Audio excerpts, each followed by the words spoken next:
पिछले टर्म पर हम भूगोल का अर्थ एवं परिभाषा बता रहे थे। आज हम उसी के संदर्भ में पहला चैप्टर में ही मानव भूगोल की परिभाषा को बताने जा रहे हैं। मानव भूगोल वैसे तो भूगोल की एक शाखा के रूप में है, क्योंकि भूगोल की शाखा है भौतिक भूगोल और मानव भूगोल। उन्हीं दो शाखाओं में से आज हम मानव भूगोल का अध्ययन करेंगे। उनकी हम परिभाषा के बारे में आज हम चर्चा करेंगे कि मानव भूगोल क्या है। मानव भूगोल जो है पृथ्वी की जितनी भी क्रियाकलाप पृथ्वी पर किया जा रहा है वह मानव से संबंधित है। यहाँ तक कि मानव की जो भी क्रियाकलाप है वह सभी धरातल पर परिवर्तनशील उसके संबंधों को क्रियान्वित के रूप में मानव भूगोल जो है एक तरह से कहा जाए कि पृथ्वी इस धरातल पर मानव के बीच और धरातल के बीच दोनों का जो संबंध है वह अटूट है। बस इतना ही मानव भूगोल में हम पृथ्वी और मानव इस धरातल पर मानव का क्या संबंध है, क्या उसकी क्रियाकलाप है, वह पृथ्वी से धरातल से जुड़ा हुआ है। क्योंकि यह पर्यावरण भी वातावरण यह पृथ्वी पर ही पाया जाता है। इसलिए मानव को चाहिए कि वातावरण से सामंजस्य स्थापित करते हुए अपने जो क्रियाकलापों का अध्ययन करते हुए एक ऐसे पारस्परिक संबंध बनाए जिसे मानव का कल्याण हो सके। इसी के संदर्भ में मानव भूगोल की परिभाषा को सबसे पहले ये हम बता दें। मानव भूगोल के जनक जो है वह रित्जेल है। रित्जेल ने मानव भूगोल के जनक भी कहे जाते हैं। उनका कहना है कि मानव भूगोल मानव के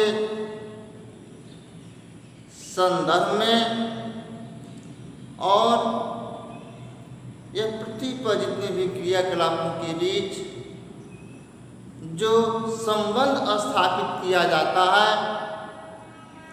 उसे संबंध स्थापित करने के बाद से मानव उसमें कुछ न कुछ परिवर्तन लाता है, उसका संश्लेषित करता है।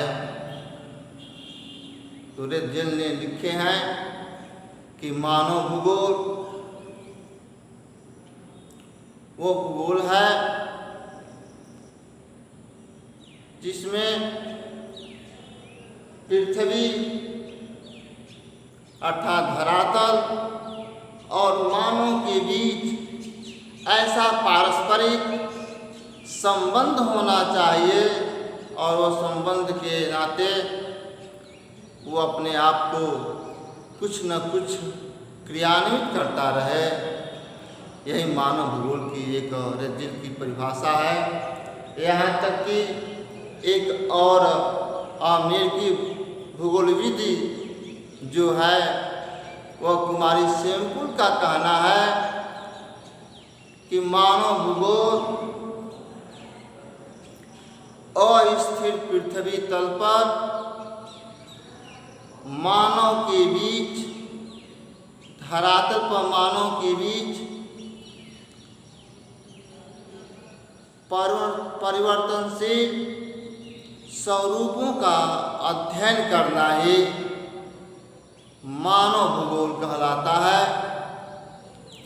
तो इन दोनों विद्वानों की परिभाषा से यह स्पष्ट होता है कि मानव भूगोल में पर्यावरण से संबंधित इस पृथ्वी पर मानव की जितनी भी क्रियाकलाप है वह सभी जो है जुड़ा हुआ है। क्योंकि अभी इसके पहले हम ये चर्चा किए थे कि भूगोल की शाखा पर जब हम जाते हैं तो भूगोल की शाखाएं दो हो जाती हैं, एक तो भौतिक भूगोल और दूसरा मानव भूगोल हो जाता है। आज हम फिर से एक और इसमें बता दे रहे हैं कि भूगोल की जो शाखाएं हैं, भूगोल की जो शाखाएं हैं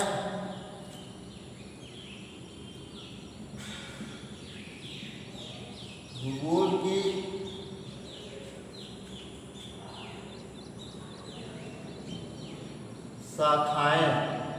भूगोल की जो शाखाएं हैं वह दो भागों में विभाजित है। पहला है भौतिक भूगोल,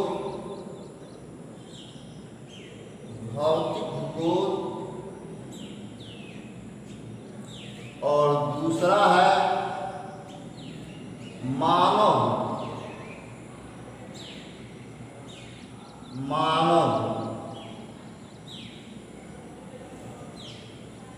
तो मानव भूगोल में जो है आपके अंतर्गत कई विषयों का समावेश किया गया है, जिसमें पहला है आर्थिक भूगोल,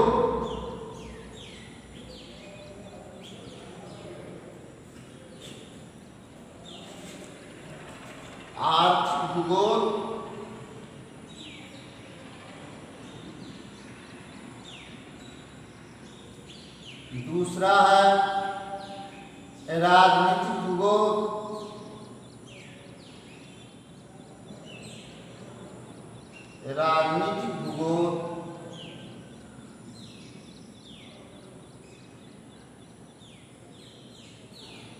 तीसरा है जनसंख्या भूगोल,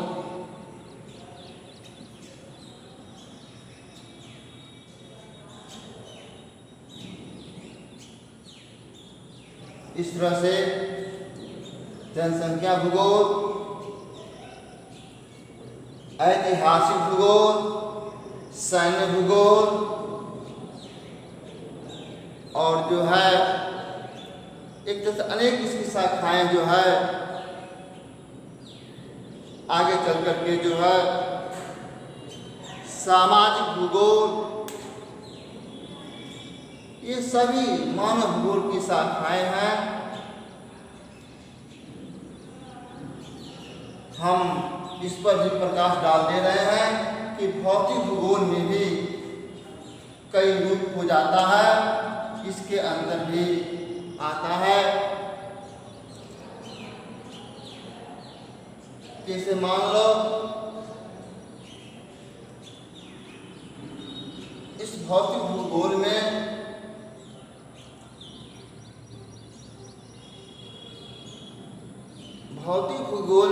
एक तरह से कहा जाए कि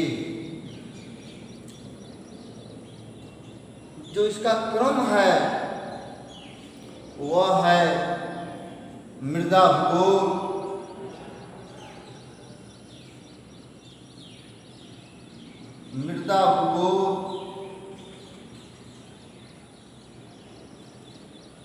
जलवायु भूगोल,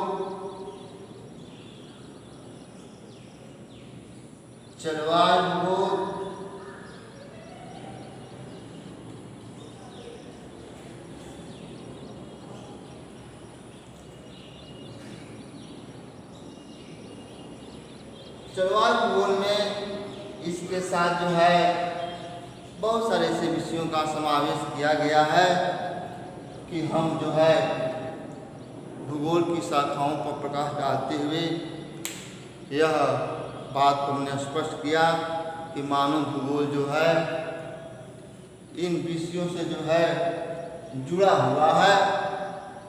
तो इस तरह से कहा जाए कि मानव का व्यापक स्वरूप है जो पृथ्वी के साथ संबंध स्थापित करते हुए पृथ्वी पर क्रियाकलाप को अपने किस ढंग से करता है, परिवर्तनशील स्वरूपों का अध्ययन किया जाता है। इस प्रकार हम कह सकते हैं कि मानव भूगोल का जो क्षेत्र है वह आर्थिक भूगोल, राजनीतिक भूगोल, ऐतिहासिक भूगोल, जनसंख्या भूगोल, तमाम सैन्य भूगोल एक तरह से यह है जो मानव जो इस धरातल पर आकर के अपने को परिवर्तन लाता है और यह परिवर्तन जो है मानव के ज्ञान विज्ञान के द्योतक है।